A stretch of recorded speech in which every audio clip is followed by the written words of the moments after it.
Top quality और consistent performance के लिए सिर्फ सिल्वर पंप नाम याद रखना। વડોદરાના સાવલીમાં પાલિકાના વાકે અંધારપટ છવાયો હતો। વીજ બિલ બાકી હોવાથી MGVCL વીજ કનેક્શન કાપી નાખ્યું હતું। અનેક સપ્તાહમાં બિલ ભરવાની ખાતરી મળતા વીજ પુરવઠો ફરીથી શરૂ કરવામાં આવ્યો છે। વડોદરાના સાવલીમાં નગરજનોને પાલિકાના વાકે અંધારપટ વેઠવાનો વારો આવ્યો। સાવલી નગરપાલિકાએ 3 કરોડ 43 લાખથી વધુનું વીજ બિલ બાકી ન ભરતા MGVCL કાર્યવાહી કરી છે અને સાવલી પાલિકાનું વીજ કનેક્શન કાપી નાખ્યું। શહેરમાં વિવિધ જગ્યા પરથી સ્ટ્રીટ લાઇટના કનેક્શન પણ કાપી નાખ્યા છે।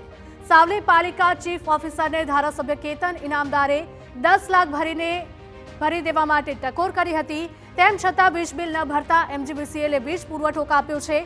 પાલિકાના વિપક્ષ નેતાએ પણ સત્તાધીશો પર આક્ષેપ કર્યા છે અને વીજ કનેક્શન કાપવાની કાર્યવાહીને યોગ્ય ઠેરવી છે।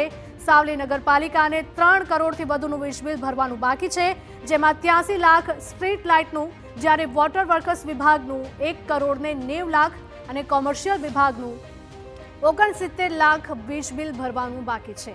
ઉલ્લેખનીય છે કે સાવલી નગરપાલિકાએ છેલ્લે 2019 અને 2023 સુધી ટુકડે ટુકડે 7,90,000 જેટલું જ બિલ ભર્યું હતું। જાણવા મળ્યું કે સાવલી નગરપાલિકાના વીજ કનેક્શનો કપાઈ ગયા। અમે ગયા અઠવાડિયે અમારી રજૂઆત હતી કે 9,000 રોડનું લોકાર્પણ વખતે ધારાસભ્યશ્રીએ કહેલું કે 3 કરોડ રૂપિયા ઉપરાંત વીજ બિલ બાકી છે અને તે છતાંય આ લોકો સ્ટ્રીટ લાઇટ બપોરના સમયે ચાલુ રાખે છે અને વીજ ભારણ વધતા વીજ જેવી અમારું કનેક્શન કાપ્યું એ બહુ વ્યાજબી છે। વીજ જોડાણ કાપી નાખ્યા બાદ થોડા સમય બાદ MGVCL ફરીથી વીજ જોડાણ શરૂ કર્યું। 1 સપ્તાહમાં બિલ ભરવાની સંમતિ મળતા ફરીથી વીજ પુરવઠો શરૂ કરવામાં આવ્યો। સાવલી પાલિકાનું 3 કરોડથી પણ વધુનું બિલ બાકી હોવાથી આ કાર્યવાહી કરવામાં આવી હતી।